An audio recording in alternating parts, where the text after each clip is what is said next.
Coucou tout le monde, je suis contente de vous retrouver aujourd'hui pour ma nouvelle vidéo sur mon séjour à la maternité.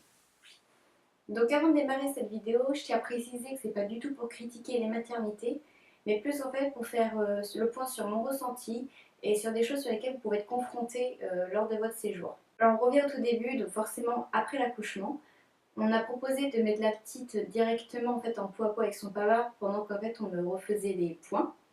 Parce que si vous avez oublié ou pas, donc j'ai eu une épisio.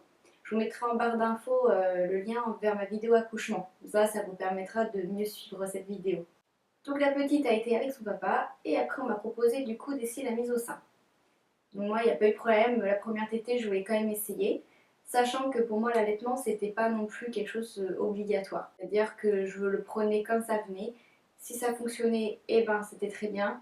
Si ça fonctionnait pas, j'aurais pas cherché midi à 14h et j'aurais laissé tomber. De toute façon, chacun a son idée là-dessus. La petite a compris très rapidement comment prendre le sein.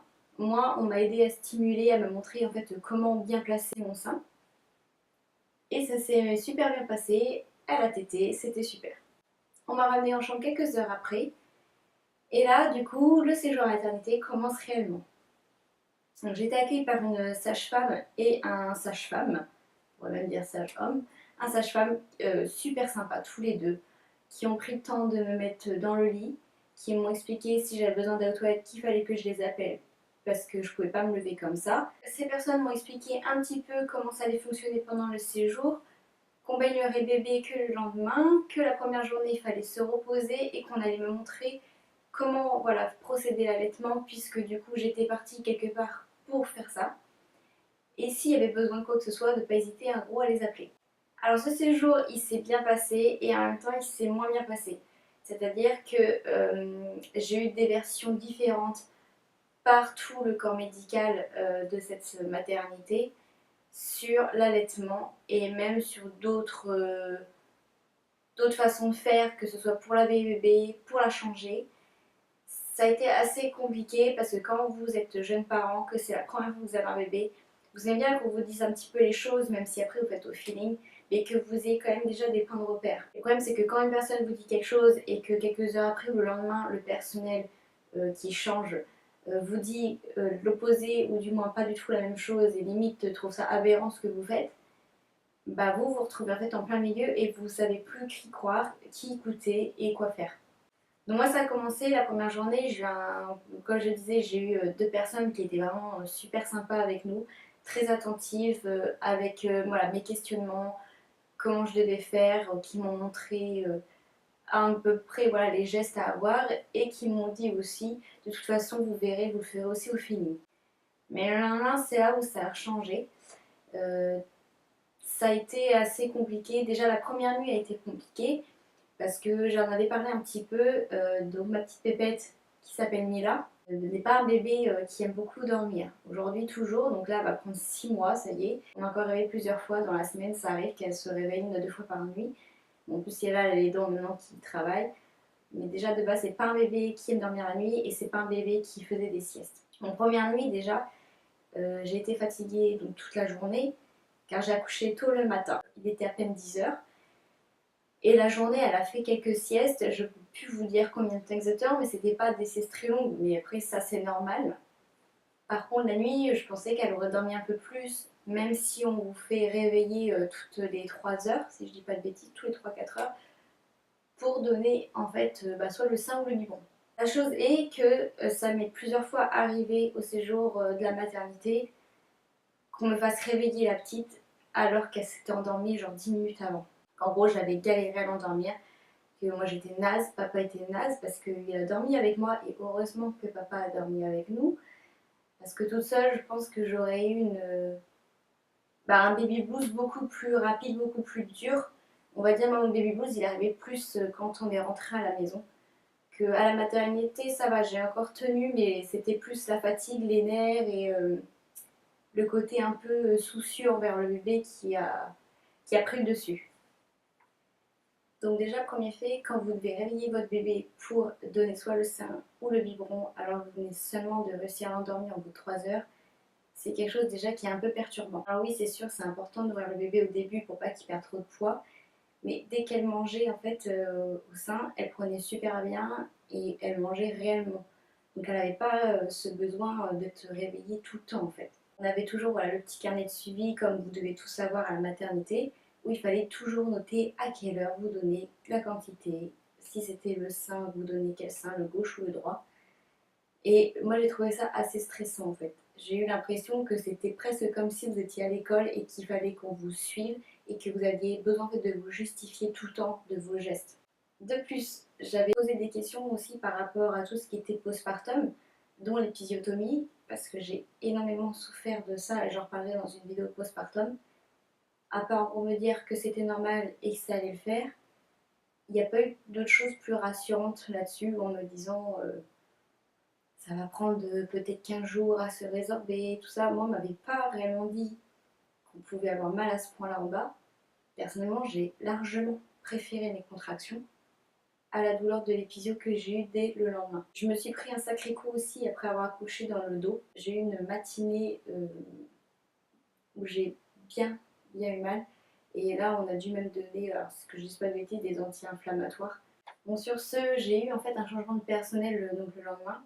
Et là, la sage-femme que j'ai eue, donc, qui a été en fait la sage-femme pendant les 3 jours en gros de mon séjour, n'a pas été très avenante, n'a pas répondu concrètement à toutes mes questions et surtout en fait m'a un peu imposé sa manière de faire. C'est-à-dire si je voulais allaiter, il fallait que ce soit donc vraiment que pour manger, donc il fallait que mon bébé se retrouve nu. Alors certes dans la maternité il fait chaud pour les bébés, mais mettre votre petit bout tout nu, alors par exemple elle venait d'avoir le bain ou qu'elle était emmitouflée parce qu'on a accouché le lendemain il neigeait quand même, j'ai pas du tout aimé ça en fait. Donc il fallait que je stimule mon sein comme pas possible, il fallait que je frotte la tête de mon bébé comme pas possible, et il fallait qu'en gros je la stimule tout le temps, tout le temps, tout le temps quand elle buvait. Et ben alors ça, j'ai pas du tout, mais pas du tout aimé.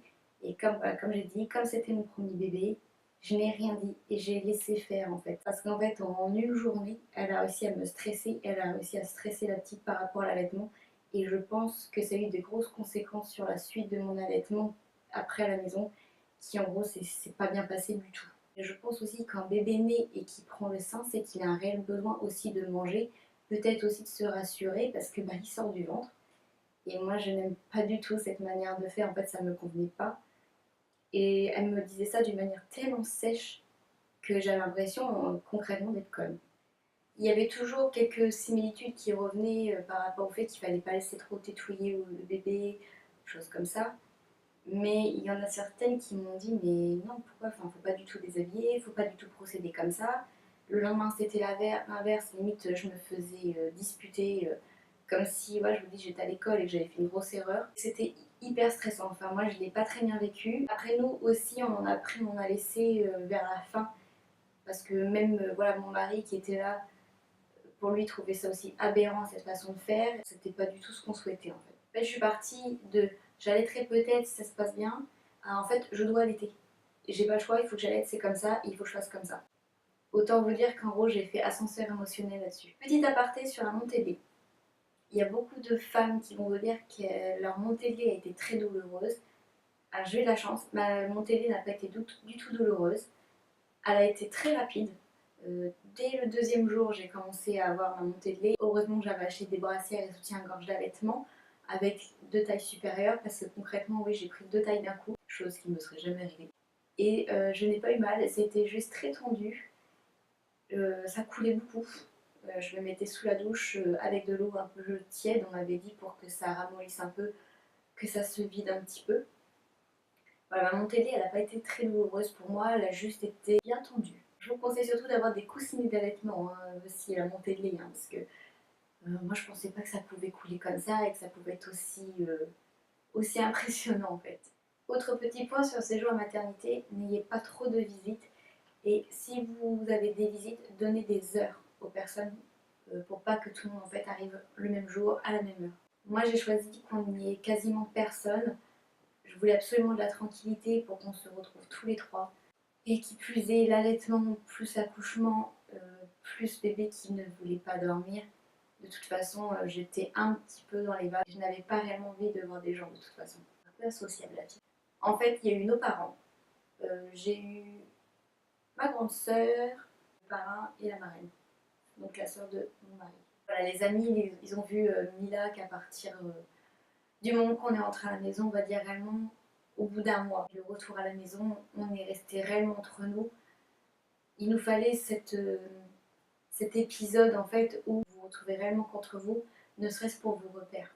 Donc pour venir en séjour à Mater, voilà, j'ai été perturbée au niveau de tout ce qui est allaitement, les questionnements. En fait, à la fin, je suis même arrivée à mentir, c'est-à-dire que même la dernière nuit, en gros, qu'on a passée, bon, déjà la petite, elle a pleuré. Alors apparemment, ça s'appelle la nuit de Java, c'est-à-dire qu'il y a une nuit où votre bébé, de toute façon, ne va pas vouloir réellement dormir.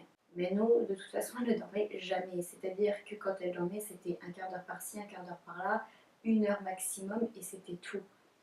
Et j'ai eu une sage-femme de toute façon qui était très gentille, celle-ci, de nuit, et qui nous a dit qu'en gros, c'était un peu tombé sur nous. Un bébé qui n'aime pas dormir, c'est comme ça.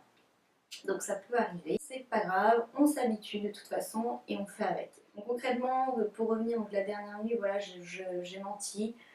J'ai fait croire que la petite, elle avait été réveillée toutes les 3 heures, ce qui était totalement faux. Elle prenait du poids. Donc en fait, déjà, je sais que c'est pour ça aussi que je me suis permis de, ouais, de leur dire, de leur faire croire que je l'avais réveillée toutes les 3 heures. Parce que de toute façon, ma pépette, quand elle mangeait bien, elle mangeait beaucoup. J'avais pas envie de la réveiller pour le peu qu'elle dormait. Elle se réveillait d'elle-même de toute façon quand elle avait faim. Donc la dernière nuit, j'ai dit, on laisse tomber.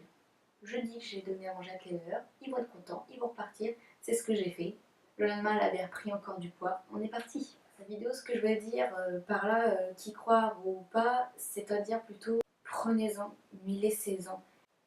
Écoutez-vous surtout, faites-vous confiance. Parce que moi, j'ai pas eu assez confiance en moi. J'ai trop voulu écouter le personnel, ce qui est normal.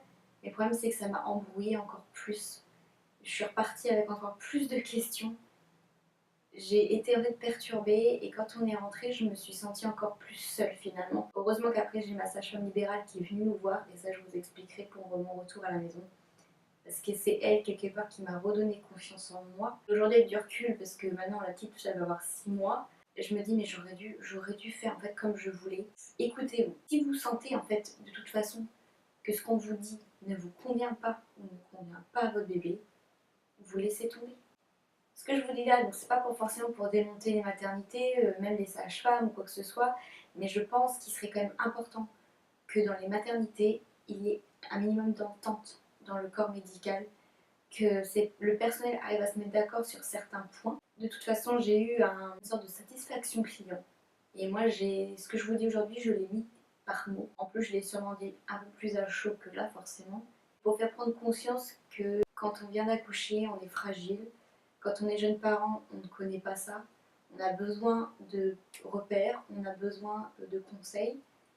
Mais quand ça arrive à un stade où on vous impose limite la chose, ou qu'on vous prend presque pour une débile, et ben ça vous remet en question sur tout en fait. Même vous avez l'impression que vous n'allez pas du tout être une bonne mère, vous n'allez pas du tout assurer. Et je pense que ça fait beaucoup partie du bébé plus une femme en fait. Voilà. Et après, je vous ferai une vidéo par rapport à ça sur l'allaitement, sur le postpartum, le retour à la maison. Je pense que je ferai soit une 2 vidéos, soit une entièrement dédiée à ces 3 sujets. C'est tout pour mon séjour en maternité. Si vous êtes passé par là, j'aimerais bien connaître vos expériences. Si vous avez des questions, n'hésitez pas à me les poser. C'est sûr que là, ça fait un petit moment que ça s'est passé, donc je pense que j'ai quand même jeté des petites choses à la poubelle, entre guillemets. Et voilà, j'espère que cette vidéo vous a plu. N'hésitez pas à la liker, n'hésitez pas à me suivre. Je vous retrouve très très vite pour ma prochaine vidéo. Je vous souhaite de passer une bonne journée ou une bonne soirée et prenez soin de vous. Bye bye.